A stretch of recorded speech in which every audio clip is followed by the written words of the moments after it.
नमस्कार, मैं हूं शिरीष मिश्रा। छत्तीसगढ़ की बात में आप सभी का स्वागत है। बढ़ती महंगाई ने एक बार फिर लोगों की मुश्किलें बढ़ा दी हैं। कोरोना काल में स्पेशल पैकेज का ऐलान हो या आम बजट में महंगाई से राहत पहुंचाने के लिए बड़ी घोषणाएं, महंगाई की रफ्तार पर ब्रेक लगाने में अब तक नाकाम रही। उल्टे महंगाई ने अपने तेवर और तेज कर लिए हैं। पेट्रोल डीजल की बड़ी कीमतें जहां आम जनता की जेब जला रही हैं, तो रसोई गैस, दाल और खाद्य तेलों के बढ़ते दाम किचन का बजट बिगाड़ रहे हैं। महंगाई को कम करने के तमाम दावे खोखले साबित हो रहे हैं। वहीं इसे लेकर आरोप प्रत्यारोप की सियासत भी तेज हो गई है। ऐसे में सवाल है, कब लगेगी महंगाई पर ब्रेक? सवाल ये भी है, कब तक महंगाई की आग में झुलसती रहेगी आम जनता? चर्चा करेंगे, लेकिन उससे पहले देखेंगे एक रिपोर्ट।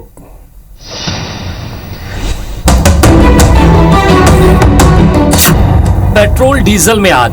रोज 1-1 रुपए पेट्रोल का भाव बढ़ रहा है। ये तरीका आ गया है कि अभी बैलगाड़ी और हाथगाड़ी के ऊपर में साइकिल में चलने का मौका आ गया है। रसोई गैस ने भी रुलाया। इस महंगाई में क्या बोले, सबकी स्माइल गायब हो गई है। घर का बजट भी तो इतना बिगड़ गया है। कभी 650, 700, अब 800 तक करीबन हो चुका है। गैस का दाम बढ़ गया। महंगाई की मार, जनता हुई लाचार। इतना ज्यादा रेट का क्या मतलब है? ना इसमें सब्सिडी है और ना रेट ऑफ टैक्सेशन भी ये डाउन नहीं करते हैं, और मरना हम ही लोगों को है। कोरोना महामारी की मार से जूझ रहे लोग अब महंगाई की आग में झुलसने लगे हैं। सबसे ज्यादा पेट्रोल डीजल की कीमतों ने लोगों को रुलाया है। पिछले 1.5 महीने में पेट्रोल में करीब 5 रुपए 60 पैसे और डीजल में करीब 6 रुपए 51 पैसों की बढ़ोतरी हुई है। 1 जनवरी को रायपुर में पेट्रोल की कीमत 82 रुपए 46 पैसे थी, तो आज 88 रुपए 6 पैसे है। वहीं 1 जनवरी को 80 रुपए 10 पैसे में मिलने वाले डीजल के लिए आज प्रति लीटर 86 रुपए 61 पैसे चुकाने पड़ रहे हैं। जाहिर है, पेट्रोल के मुकाबले डीजल के दामों में इजाफा ज्यादा है, लिहाजा ट्रांसपोर्टरों ने माल भाड़ा बढ़ाने का संकेत दे दिया है, जिसका सीधा असर अब आम लोगों की जेब पर पड़ना तय है। एक घर का खर्चा है 5,000, उसका हो गया 6-7 हज़ार। जो बड़े लोग हैं 10,000 12,000 बिल बनता है, उनका हो गया 15,000। तो ऐसे उन लोगों की जेब में भी बहुत फ़र्क पड़ा है, इसलिए गिराकी भी कम हो गई है।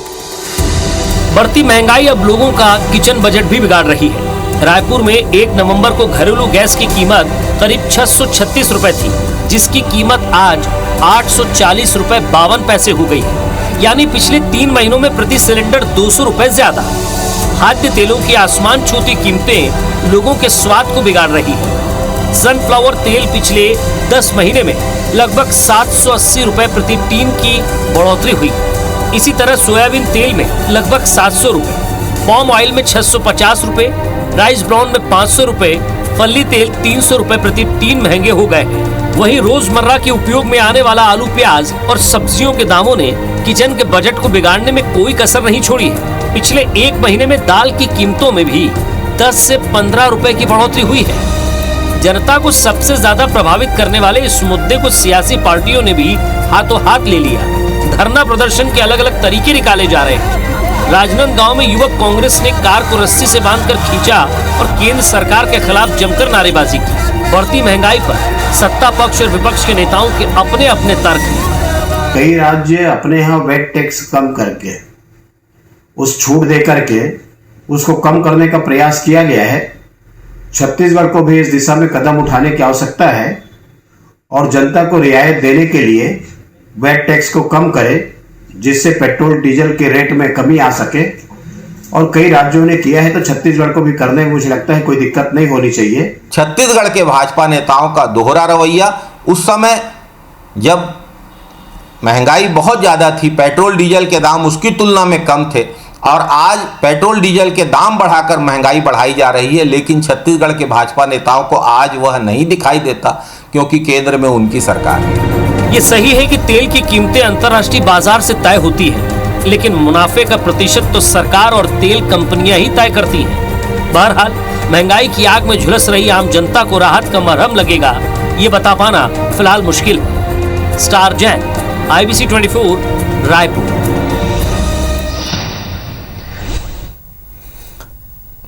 तो देखा आपने किस तरह से महंगाई पर दोनों पार्टियों का अपनी अपनी ढपली, अपना अपना राग है, और ये सत्ता का चरित्र भी है। और जब पार्टी विपक्ष में होती है तो उसका बयान कुछ और होता है, जब वो सत्ता में आती तो उसका बयान कुछ होता है। आप इसको साफ तौर पर छत्तीसगढ़ में इसलिए देख सकते हैं कि यहाँ पर जो राज्य की सरकार है वो कांग्रेस की और केंद्र में जो सरकार है वो भाजपा शासित एनडीए की सरकार है। ऐसी स्थिति में जो भाजपा के नेता हैं वो बोल रहे हैं कि प्रदेश को वैट कम करना चाहिए, वहीं कांग्रेस का कहना है कि हमको वैसे भी टैक्स का जो उनका शेयर है वो कम मिल रहा है, तो हम केंद्र सरकार को ही इसमें लोगों को राहत देने का प्रयास करना चाहिए। कोरोना काल था, लोगों को बड़ी उम्मीद थी ये सब चीज़ें कम होंगी, लेकिन आपने 1 जनवरी और आज की स्थिति 17 फरवरी के बीच का अंतर देखा।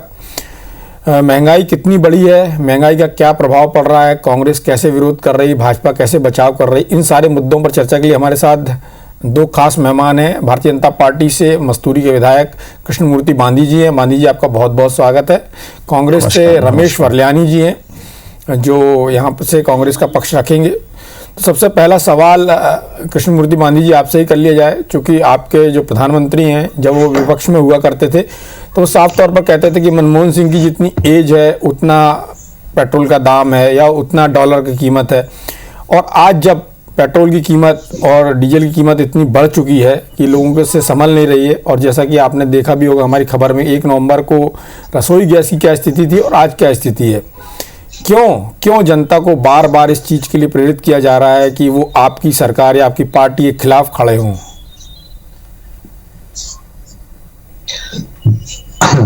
ईश्वर श्रेष्ठ जी,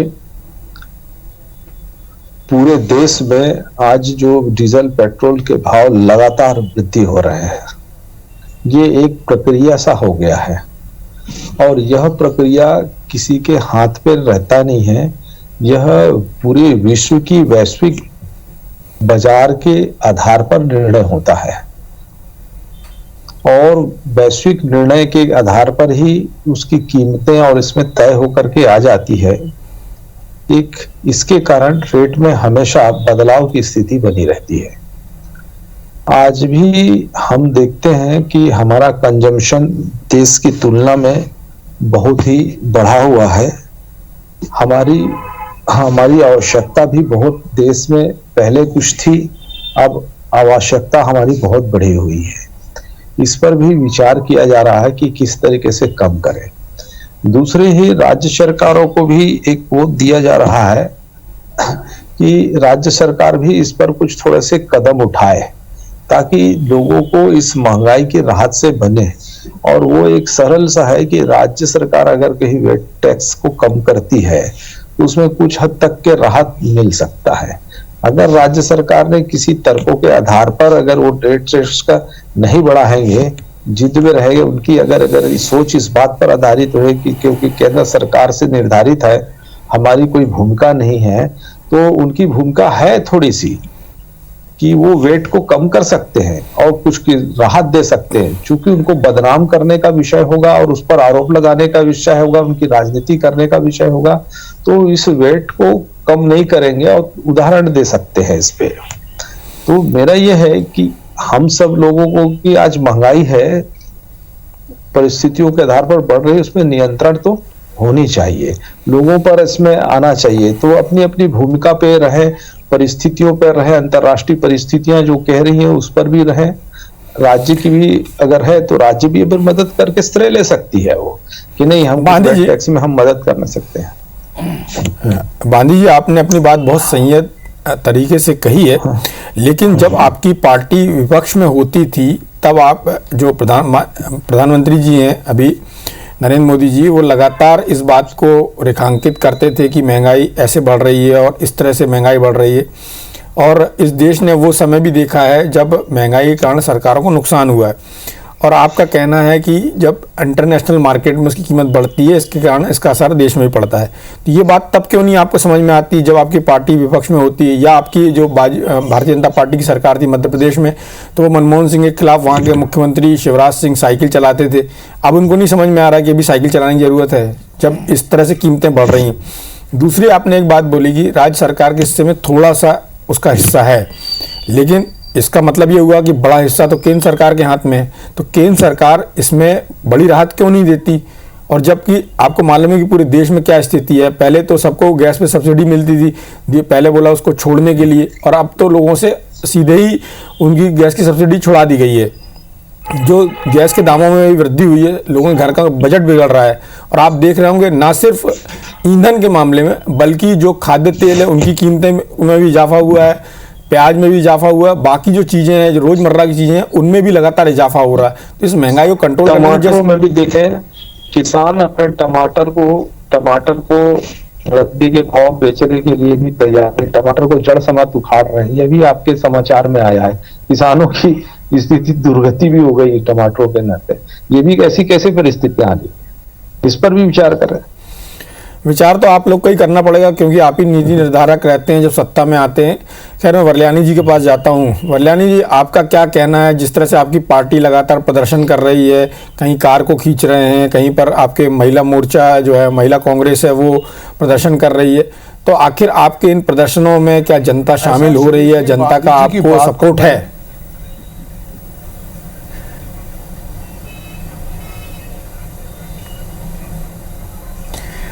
शिरीष जी, गांधी जी की बात मैंने सुना। गांधी जी ने आधा सच बोला और बाकी चीजों को हवाई कर दिया।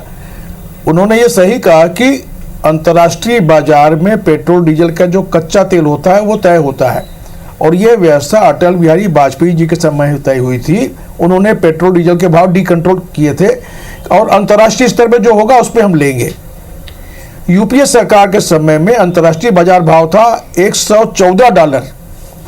तब भी हम पेट्रोल और डीजल देते थे 65 रुपये पेट्रोल और 55 रुपये डीजल, और उस समय एक्साइज ड्यूटी थी 9 रुपया, और वो एक्साइज ड्यूटी आज बढ़कर हो गई है 32 रुपया डीजल पर, 31 रुपये 50 पैसा पेट्रोल पर। और अंतर्राष्ट्रीय बाजार में आज कच्चे तेल का मूल्य है $55, कोरोना काल में था $45। तो जिस अनुपात में अंतर्राष्ट्रीय बाजार में गिरावट आई है उसका लाभ उपभोक्ताओं को न पहुंचाकर इन्होंने एक्साइज ड्यूटी बढ़ाकर केंद्र सरकार ने पेट्रोल डीजल के मूल्य बढ़ा दिए हैं। तो जब अंतर्राष्ट्रीय बाजार से आपने जोड़ दिया तो एक्साइज ड्यूटी को क्यों लगा रहे हैं भाई? अटल बिहारी वाजपेयी जी ने नहीं लगाया, जो रखा था वही यूपीए सरकार ने किया। तो गांधी जी को केंद्र सरकार से मांग करनी चाहिए कि वो एक्साइज ड्यूटी को वापस ले, क्योंकि राज्य के पास तो सीमित साधन है। पेट्रोल डीजल में वेट के अलावा कोई है ही नहीं, बाकी सब जीएसटी में चले गया।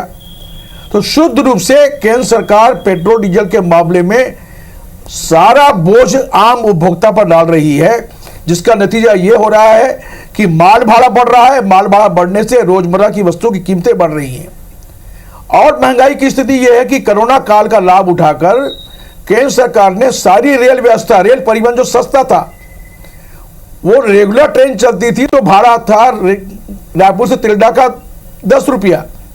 अब वो रेगुलर ट्रेन नहीं चलाकर वो स्पेशल ट्रेन के नाम से 3 गुना भाड़ा ले रहे हैं। हजारों लोग रायपुर भाटापारा से, दुर्ग से रायपुर आते हैं, तो जो 10 या 15 रुपए टिकट थी लोकल में वो हो गई 50-55 रुपया। इस तरह जिसकी आमदनी कम हो गई है उस पर आप इस तरह से लूट मचा के बैठे हैं। ये क्या हो रहा है देश में? कोरोना में वैसे ही लोगों की आर्थिक कमर तोड़ दी है, लोगों घर का बजट बिगड़ गया है। अब बाजार में इसलिए बुरा असर पड़ रहा है कि जब घर का बजट बिगड़ता है तो बचत प्रभावित होती है, तो बाकी बाजार में बाकी वस्तुएं, किसी को कपड़ा खरीदना है, किसी साइकिल खरीदना है, तो वो भी खरीद नहीं पाता है। पहले उसको अपने पेट की भूख शांत करने के लिए व्यवस्था करनी पड़ती है। तो ये महंगाई की मार जो है चौतरफा पड़ रही है मोदी सरकार में, और भारतीय जनता पार्टी के नेता इसमें बिल्कुल मौन बैठे हैं। उनको जनता के दुख दर्द से कोई लेना देना नहीं है, ऐसा लगता है। वर्ल्यानी जी, और कांग्रेस पार्टी इसके लिए सशक्त रूप से आंदोलन कर रही है और जनता की बड़ी भागीदारी है। अब तो ये हैशटैग आ रहा है कि यही अच्छे दिन थे, इन्हीं अच्छे दिनों के लिए हमने मोदी जी को चुना था। अब जनता अपने आप को ठगा महसूस कर रही है। वर्ल्यानी जी, हैशटैग तो बहुत सारे आ जाते हैं लेकिन वोट में कन्वर्ट नहीं होते हैं। आपको तो विधानसभा में सफलता मिली, लेकिन लोकसभा में आपकी पार्टी को यहाँ पर छत्तीसगढ़ में सिर्फ 1 सीट का इजाफा हुआ। ऐसा क्यों हो रहा? कांग्रेस इसको एक आंदोलन में क्यों नहीं तब्दील कर पा रही? देश में जब लोग इस हद तक प्रभावित हैं तो क्यों पूरे देश के लोग कांग्रेस के साथ एसोसिएट नहीं हो रहे इस आंदोलन में? या महंगाई के कारण जनता क्यों नहीं खड़ी हुई दिखाई देती? केवल राजनीतिक दल ही क्यों खड़े हुए दिखाई देते हैं?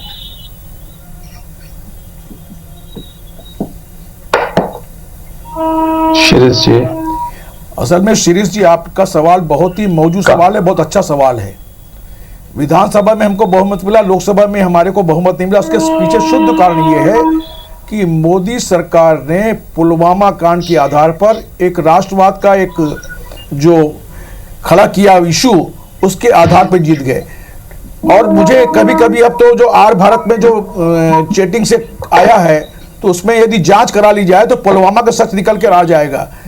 2019 के चुनाव में मोदी सरकार ने जानबूझकर महंगाई, बेरोजगारी, किसानों की कीमतें, इस पर बहस नहीं करके मोड़ देने का काम किया है। और पिछले 5-7 साल में जो देश में सांप्रदायिक विभाजन करके मुद्दों से भटकाने का काम शुरू हुआ है, उसके चलते मोदी सरकार को सफलता मिल गई। लेकिन इसका मतलब ये नहीं है कि हर चुनाव में उनके ये जो दांव पेच हैं वो काम आएंगे। जनता इनके असलियत को समझ चुकी है कि ये असली मुद्दों से भटकाने के लिए इस तरह के इशू उठाते हैं, कभी हिंदू मुसलमान, कभी गाय, कभी राम मंदिर। अब जनता के बहकावे में नहीं आने वाली है। वल्यानी जी, आप बात तो पॉलिटिकली करेक्ट कर रहे हैं, इस बात पर हम चर्चा आगे जारी रखेंगे। आपने एक अच्छी बात कही थी कि जो केंद्र सरकार है या जो भारतीय जनता पार्टी है, जब लोकसभा चुनाव हो रहे थे तो उन्होंने मूल मुद्दों से ध्यान भटकाकर राष्ट्रवाद या उस तरह की बातें की जिससे जनता का सेंटीमेंट्स उनके साथ चला गया। तो आपको क्या लगता है कि आने वाले चुनाव में भी ऐसी स्थिति होने वाली है? यदि वो ये करने में माहिर हैं और ऐसा कर सकते हैं तो आने वाले चुनाव में भी ऐसा कर सकते हैं।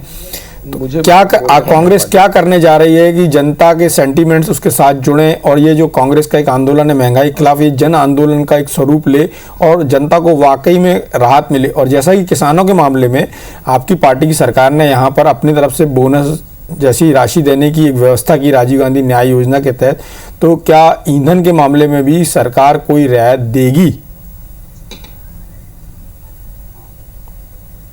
हेलो श्रीष जी, निश्चित रूप से कांग्रेस पार्टी का प्रयास ये रहेगा जी कि जनता को मूल मुद्दों पर आंदोलित करने का काम करें। महंगाई है, बेरोजगारी है, किसानों के मामले हैं, इसको लगातार इन मुद्दों को सड़क से लेकर विधानसभा और संसद तक उठाने का काम करें। दूसरा, जनता को इस बात के प्रशिक्षित करना पड़ेगा कि ये जो मोदी सरकार है ये झांसा देने में माहिर सरकार है। ये चुनाव के समय आपको जाति के आधार पर, धर्म के आधार पर या राष्ट्रवाद के आधार पर भटकाने का प्रयास कर सकती है और फिर 5 साल आपको फिर दर्द देने का काम करेगी। इन्होंने कहा था 15 लाख देंगे, 15 लाख आए नहीं। इन्होंने कहा 2 करोड़ रोजगार देंगे, आए नहीं। वल्यानी जी, तो जनता को बांधी साहब कुछ बोलना चाहते हैं। बांधी साहब आप अपनी बात कह सकते हैं। जी सिरिस भाई, आपने राजनीतिक तौर पर कांग्रेस से पूछा कि जनता लोकसभा में के साथ नहीं रहती है, तो वल्यानी जी ने एक बहुत बढ़िया शब्द कहा कि भारतीय जनता पार्टी राष्ट्रवाद की ओर जाता है और कांग्रेस का चरित्र ऐसा है कि वो राष्ट्रवाद के सापेक्ष कभी नहीं रहता है। अभी आप राष्ट्रवाद के नहीं, पंजाब में खालिस्तान का मांग कर रहे थे। खुलवाना चाहते हैं ना, मेरी बात सुन लीजिए। आपने कहा पुलवामा में जो कांड किया वो वल्यानी जी मैं आपको भी मौका दूंगा। वल्यानी जी मेरी बात को सुन लीजिए। वल्यानी जी मैं आपको भी मौका दूंगा, उनको अपनी बात कहने दीजिए। मैंने सुने।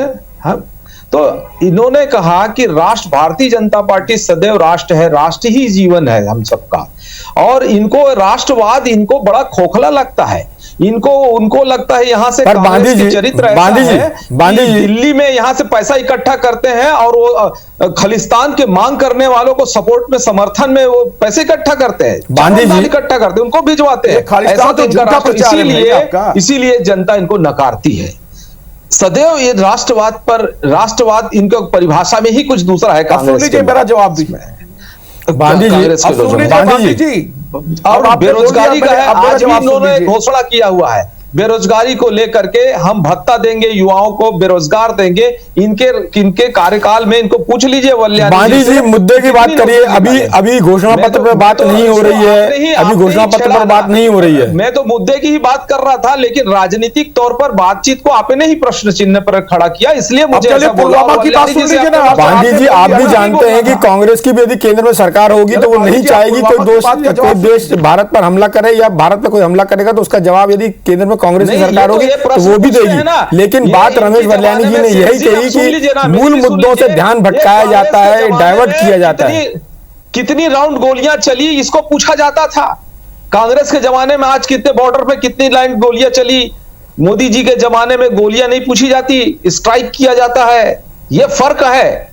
आज ये पूछते हैं इनके नेता कि चाइना ने कितना कब्जा किया, पुलवामा में आपने 70 साल में कितने लोगों को शहादत दे दी, लोगों ने हमदर्दी के साथ पूरी बात सुन लीजिए। अब आपकी बात मैंने सुना पूरी। बांदी जी अटैक हुई वहां पर पुलवामा में। वर्ल्यानी जी आप अपनी बात कहिए, आप पूरी बात सुन लीजिए ना। गांधी जी, पुलवामा की जो घटना हुई है जिसमें हमारे 80 जवान शहीद हो गए, उस पर आतंकवादी अटैक कैसे हुआ? उसी गाड़ी पे आप सबसे बड़ी चीज है जिसमें सिक्योरिटी नहीं थी पूरी, दुख है कि उस पर, और उसके बाद ही सर्जिकल स्ट्राइक होता है। और तो आपका आर भारत में जो चैटिंग आ रही है उसी में बताया जा रहा है कि चुनाव जीतने के लिए आपने षड्यंत्र किया। और कांग्रेस पार्टी को आप राष्ट्रवाद की भाषा मत सिखाइए। कांग्रेस पार्टी ने देश की आजादी के लिए कुर्बानियां दी हैं और भारतीय जनता पार्टी आरएसएस ने अंग्रेजों का साथ दिया है। तो आप अपना इतिहास देख लीजिए, जिस पार्टी का योगदान आजादी पर बात करिए, महंगाई पर बात करिए। वर्ल्यानी जी, राष्ट्रवाद का पाठ हम तो पढ़ाएंगे। बातचीत किया, अटैक किया और आपको बुरा लगने लगा। निश्चित रूप से महंगाई बहुत बड़ा मुद्दा है जिसके लिए केंद्र की मोदी सरकार की नीतियां जिम्मेदार है। वर्ल्यानी जी, और कोरोना काल में शिरीष जी, वर्ल्यानी जी आई है। वर्ल्यानी जी मेरा बांदी जी, मेरा सुनिए मेरा बांदी जी सवाल है। बांदी जी, क्या आपको नहीं लगता है कि देश की जनता महंगाई से परेशान है? हाँ या नहीं में उत्तर दीजिए। इसका शिरीष भाई सीधा उत्तर दीजिए, हाँ या नहीं में। देखिए, महंगाई किसी भी कीमत पर, किसी भी अवस्था में किसी को प्रिय नहीं हो सकता शिरीष भाई। लेकिन जिन परिस्थितियों में महंगाई बढ़ती है, जिन बातों को लेकर के पड़ती है, उस पर आपको हम सबको ध्यान देना पड़ेगा। चलिए ठीक है, जिन बातों को लेकर महंगाई बढ़ती है उस पर ध्यान तो उस सरकार को ही देना पड़ेगा जो शासन कर रहा है। यदि केंद्र में भारतीय जनता पार्टी के नेतृत्व वाली सरकार है तो उसको ही ध्यान देने की जरूरत है, और यदि वहां पर कांग्रेस की सरकार होती तो कांग्रेस को ध्यान देने की जरूरत होती। लेकिन बड़ा मुद्दा यही है, आपकी बात से भी यही बात सामने आई कि जो मेजर शेयर है वो केंद्र सरकार के पास है, इसलिए इसका समाधान भी केंद्र सरकार की ओर से आना चाहिए। जब भारतीय जनता चाहती है कि लोगों को महंगाई से राहत मिले कोरोना काल के बाद, तो आपको, आपकी पार्टी को और आपकी पार्टी की सरकार को इस दिशा में प्रयास करना चाहिए। और कांग्रेस से उम्मीद की जानी चाहिए कि वो जनता के साथ इसको जन आंदोलन के रूप में परिवर्तित करे, ताकि जो आने वाले समय में केंद्र सरकार इसको रैशनलाइज कर सके और लोगों को राहत मिल सके। इस चर्चा में भाग लेंगे आप दोनों का बहुत बहुत धन्यवाद। नमस्कार।